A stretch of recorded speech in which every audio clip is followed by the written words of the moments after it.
дахин төлөвлөлт бол 2008 оноос хойш эхэлсэн байд. Гэр орооллын дахин төлөвлөлт гэдэг.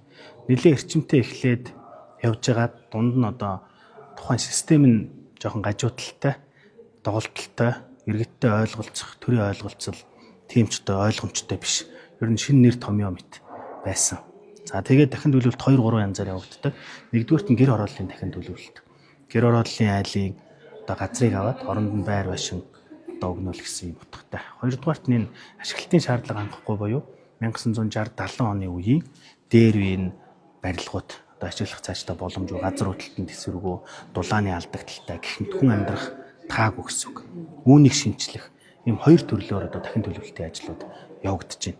За дахин төлөвлөлт яагаад алдаа гарцсан бэ гэхээр дахин төлөвлөлтийг шалгаруулахдаа дүрм журам буруу явцсан. Хэдхэн нөхдүүд суужгаад өөрийнхөө танил тал тухайг хараад нэг нөхөрт батламж өгчдөг, засаг даргын батламж өгч. Нөгөө нөхдүүд батламжаа аваад хөрөнгө оруулалтайгаа авчихна. Мөнгө байхгүй. Ингээд айлын хашаа байшин авчихна. Эсвэл байрын одоо нураачна. Тэгээд тэдгээр хүмүүс бодонд гараад түрээсийн мөнгө нөхөө ойлол барилгын ажил гэдэг бол цаг хугацаатай уралдаж хийдэг ажил.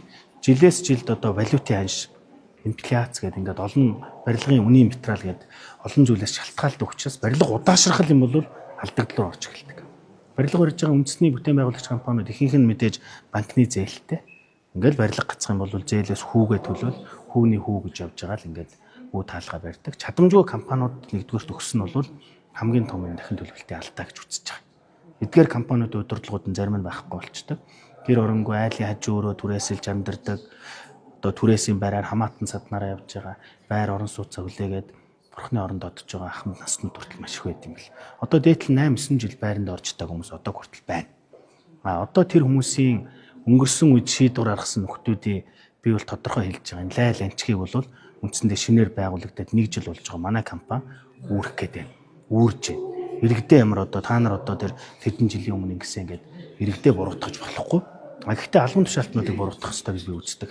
Тухайн үед яг тэр шийдвэр гаргаж тэр батламж өгсөн тэр компаниудыг шалгаруулсан нөхдүүд хий юм бэ гэдгийг л энэ хэвлэл мэдээллийн байгууллагууд гаргаж ирмээр байна. Компаниуд нөх ойлгомжтой биднээс мэдээллийг авч болно шүү дээ. Яг энийг хэн ямар журмаар яагаад шалгаруулв? Тэр нөхдүүд өнөөдөр хаана байна? Одоо иргэдийг хохироочоод үндсэндээ тэд нар ажиллаа өгсөн нэрийдлэр баян тансаг амьдрал явж шин. Тухайн компаниас одоо ямар ашиг сонирхол байсан мэдэхгүй. Хэрвээ сүүлийн 1 жилд манай хэрэгжүүлж байгаа 20 хэдэн төслөөс ямар нэгэн алдаа гарах юм бол би хариуцлага нь хүлээл гэж байгаа. Би энийг бол тодорхой хэлж байгаа.